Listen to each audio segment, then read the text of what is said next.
प्रिय विद्यार्थियों नमस्कार। हिंदी की ऑनलाइन शिक्षण व्यवस्था में आप सबका हार्दिक अभिनंदन स्वागत। आइए प्रारंभ करते हैं हिंदी व्याकरण का अध्ययन। हिंदी व्याकरण में आज का हमारा प्रकरण है प्रत्यय। प्रत्यय की परिभाषा और उसके प्रकार, इसकी चर्चा हम पहले के वीडियो में कर चुके हैं। आज हम पढ़ेंगे प्रत्ययों के प्रमुख उदाहरण। कृत प्रत्यय के भेद और उनके प्रमुख उदाहरण जानने के लिए आइए जानकारी करते हैं। देखिए, कृत प्रत्यय की विशेषताएं हैं। क्रिया शब्दों के अंत में लगते हैं। इनसे बनने वाले शब्द कृदंत कहलाते हैं। ये आपको याद रखना पड़ेगा, महत्वपूर्ण प्रश्न है। कृत प्रत्यय से बनने वाले शब्दों को क्या कहते हैं? तो इसका उत्तर हमको यहां दिया गया है। कृत प्रत्यय से बनने वाले शब्द कृदंत शब्द कहलाते हैं। क्योंकि उनके अंत में कृत प्रत्यय लगा हुआ है, इसलिए उनको कृदंत शब्द कहते हैं। और इनकी एक विशेषता है कि ये क्रिया शब्दों के अंत में लगते हैं। कृत प्रत्यय कितने होते हैं? तो हमने पहले ही पढ़ा है कि कृत प्रत्यय 5 प्रकार के होते हैं। कर्तरीवाचक प्रत्यय, कर्मवाचक प्रत्यय, कर्णवाचक प्रत्यय, भाववाचक प्रत्यय और क्रियाबोधक कृत प्रत्यय। अब इनके एक एक के उदाहरण हम पढ़ते हैं। कृतवाचक कृत प्रत्यय अर्थात कर्तावाचक शब्दों का निर्माण करते हैं। कर्तावाचक शब्दों का निर्माण करते हैं।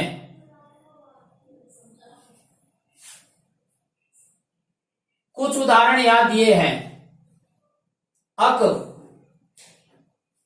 चलना क्रिया से चालक, पढ़ना क्रिया से पाठक, लिखना क्रिया से लेखक, दौड़ना क्रिया से धावक, वाचक, धारक, तारक, कारक। क्री धातु से बना है कारक और गई धातु से बनता है गायक। कृत प्रत्यय का प्रमुख प्रत्यय है अक। दूसरा प्रत्यय है अक्कड़।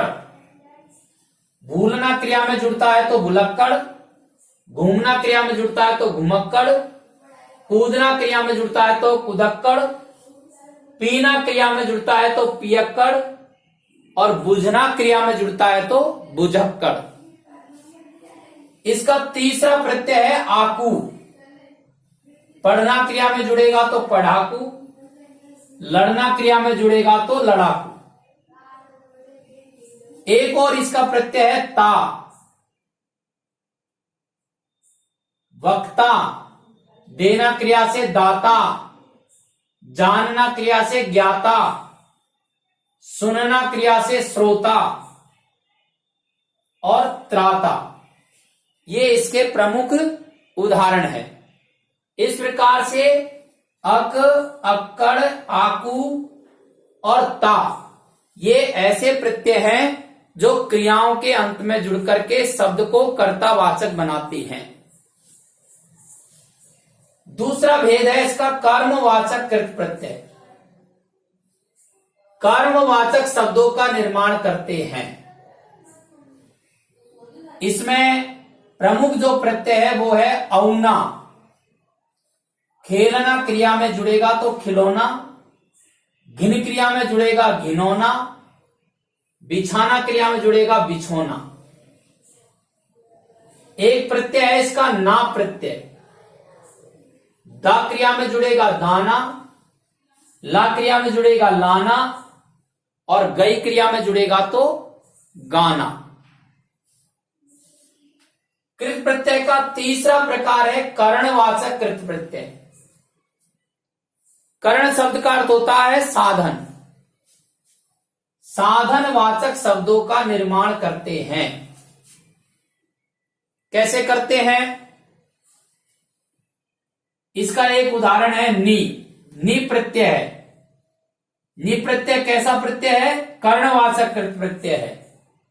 अर्थात ये जब किसी क्रिया में जुड़ता है तो उस क्रिया को साधनवाचक शब्द बना देता है, कर्णवाचक शब्द बना देता है। लिखना क्रिया से लेखनी,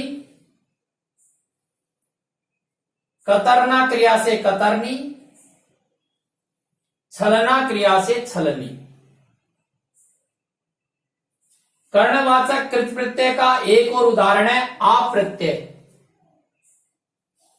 झूलना क्रिया में आप प्रत्यय जब जुड़ता है तो हो जाता है झूला।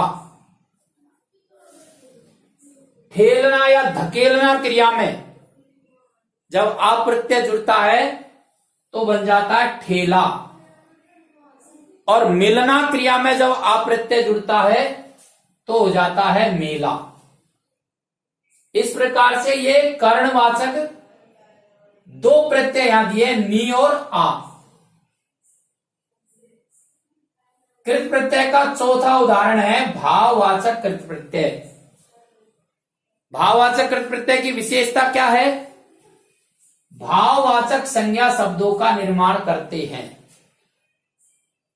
अर्थात ये प्रत्यय जिन किन्हीं क्रियाओं के साथ जुड़ते हैं उन क्रिया शब्दों को भाववाचक संज्ञा में बदल देते हैं। अब प्रमुख प्रत्यय कौन कौन से होते हैं देखिए। भाववाचक संज्ञा का निर्माण करने वाले प्रत्ययों में एक प्रत्यय है अत प्रत्यय। बचाना क्रिया से बचत, लिखना क्रिया से लिखत, पढ़ना क्रिया से पढ़त और चलना क्रिया से चलत। बचत, लिखत, पढ़त, चलत ये क्रिया शब्दों से बने हैं और ये शब्द कैसे बन गए हैं? भाववाचक शब्द बन गए हैं। इसी प्रकार से इसका एक और प्रत्यय है आऊ प्रत्यय। देखना क्रिया में जुड़ता है दिखाऊ, चलना क्रिया में जुड़ता है चलाऊ, बिकना क्रिया में जुड़ता है बिकाऊ और पढ़ना क्रिया में जुड़ता है तो पढ़ाऊ। ये ऐसे शब्द हैं जो भाववाचक संज्ञा है। इसी प्रकार का एक और प्रत्यय है आई प्रत्यय। पढ़ना क्रिया में आई प्रत्यय जुड़ता है पढ़ाई, लिखना क्रिया में जुड़ता है लिखाई, चढ़ना क्रिया में जुड़ता है चढ़ाई, लड़ना क्रिया में जुड़ता है लड़ाई, बढ़ना क्रिया में जुड़ता है बढ़ाई और सच्चाई। पढ़ाई का क्या अर्थ होता है? पढ़ाई का अर्थ होता है पढ़ने के बदले जो मूल्य दिया जाता है वह है पढ़ाई। लिखने के बदले जो मूल्य दिया जाएगा उसको कहेंगे लिखाई। चढ़ाने के बदले जो मूल्य दिया जाएगा उसको कहेंगे चढ़ाई। इनके दूसरे अर्थ भी निकलते हैं। पढ़ाई यानी पढ़ने से संबंधित क्रिया, लिखाई यानी लिखने से संबंधित क्रिया, चढ़ाई यानी चढ़ने से संबंधित क्रिया और लड़ाई यानी लड़ने से संबंधित क्रिया। इस प्रकार से इनके दो अर्थ निकलते हैं। क्रिया शब्द में आई प्रत्यय जब जुड़ता है तो वह भाववाचक संज्ञा शब्द बन जाते हैं, इसलिए इनको भाववाचक कृत प्रत्यय कहा गया है। इसका एक और उदाहरण है आवट प्रत्यय। देखिए, लिखना क्रिया में जुड़ेगा लिखावट, तारना क्रिया में जुड़ेगा तरावट, थकना क्रिया में जुड़ेगा थकावट और सजना क्रिया में जुड़ेगा सजावट और देखना क्रिया से बनता है दिखावट और रुकना क्रिया से बनता है रुकावट। अब ये भी इस प्रकार के शब्द हैं जो भाव को प्रकट करते हैं। रुकावट का अर्थ होता है रोकने संबंधी क्रिया। दिखावट शब्द का अर्थ होता है देखने से संबंधित क्रिया, उसको दिखावट कहते हैं। तो मूल रूप से ये क्रिया शब्द हैं लेकिन आवट प्रत्यय के संयोग से और ये सब भाववाचक शब्द बन गए हैं। इतना हमने पहले भी जाना है, पढ़ा है कि ये जो प्रत्यय होते हैं ये शब्द निर्माण के काम में आते हैं। तो यहां क्या हो रहा है, क्रिया शब्दों से भाववाचक शब्दों का निर्माण किया जा रहा है। इसका एक और उदाहरण है आवट प्रत्यय, आहट प्रत्यय। चिल्लाना क्रिया में जुड़ेगा चिल्लाहट, गुर्राना क्रिया में जुड़ेगा गुर्राहट, बिलबिलाना क्रिया में जुड़ेगा तो बिलबिलाहट, और धड़धड़ाहट धड़धड़ाहट धड़धड़ाना क्रिया में जुड़ेगा तो धड़धड़ाहट। इस प्रकार से आहट प्रत्यय भी क्रिया शब्दों के अंत में जुड़ करके और उनको भाववाचक शब्द बना देता है। क्रियाबोधक कृत प्रत्यय, क्रियाबोधक प्रत्यय क्या करते हैं, क्रिया शब्दों का निर्माण करते हैं। अब ये समझने की एक महत्वपूर्ण बात है, ये ऐसे प्रत्यय हैं जो क्रिया शब्दों में जुड़ते हैं और क्रिया शब्दों का ही निर्माण करते हैं।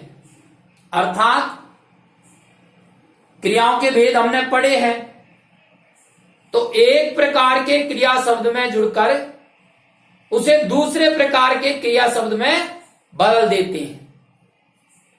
इसका एक महत्वपूर्ण जो प्रत्यय है वह है हुआ। चलना क्रिया में हुआ प्रत्यय जुड़ता है तो चलता हुआ, पढ़ना क्रिया में पढ़ता हुआ, करना क्रिया में करता हुआ, और सोना क्रिया में जुड़ेगा तो सोता हुआ। अब जब हमने क्रिया शब्दों के भेद पढ़े थे तो उस समय इस प्रकार के उदाहरण हमारे सामने आए थे। ये किस प्रकार के शब्द हो गए हैं, ये हो गए हैं प्रेरणार्थक क्रिया।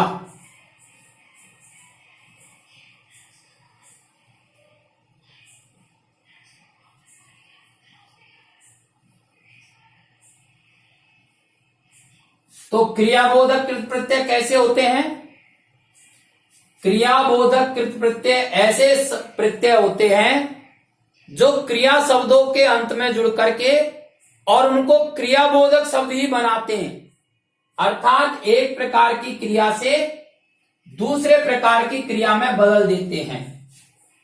या चलना ये सामान्य क्रिया है, पढ़ना ये भी सामान्य क्रिया है, और करना ये भी सामान्य क्रिया है, और सोना ये भी सामान्य क्रिया है। इन सामान्य क्रियाओं को हम मूल क्रिया भी कहते हैं। इनमें जब हुआ प्रत्यय जुड़ गया तो चलता हुआ, पढ़ता हुआ, करता हुआ, सोता हुआ, ये प्रेरणार्थक क्रिया या संयुक्त क्रिया हो गई है।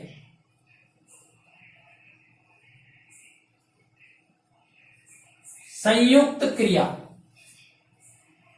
इनको यौगिक क्रिया भी कह सकते हैं, क्योंकि इसमें दो क्रियाएं मिलकर के और एक क्रिया का अर्थ प्रकट कर रही है। तो इस प्रकार के प्रत्यय को क्रियाबोधक कृत प्रत्यय कहते हैं। इस प्रकार से कृत प्रत्यय के 5 भेद है, कर्तृवाचक कृत प्रत्यय, कर्मवाचक कृत प्रत्यय, करणवाचक कृत प्रत्यय, भाववाचक कृत प्रत्यय और क्रियाबोधक कृत प्रत्यय। कर्तृवाचक कृत प्रत्यय कर्तावाचक शब्दों का निर्माण करता है, कर्मवाचक कृत प्रत्यय कर्मवाचक शब्दों का निर्माण करते हैं, और करणवाचक कृत प्रत्यय साधनवाचक शब्दों का निर्माण करते हैं, और भाववाचक कृत प्रत्यय भाववाचक शब्दों का निर्माण करते हैं, और क्रियाबोधक कृत प्रत्यय क्रिया शब्दों का निर्माण करते हैं। अब समझने की दृष्टि से, और आप इसका स्क्रीनशॉट ले लीजिए, कम से कम 2 बार इस वीडियो को आप आवश्यक रूप से सुने और शिक्षण के वीडियो आप तक पहुंचते रहें, इसके लिए इसे आप सब्सक्राइब करें। धन्यवाद।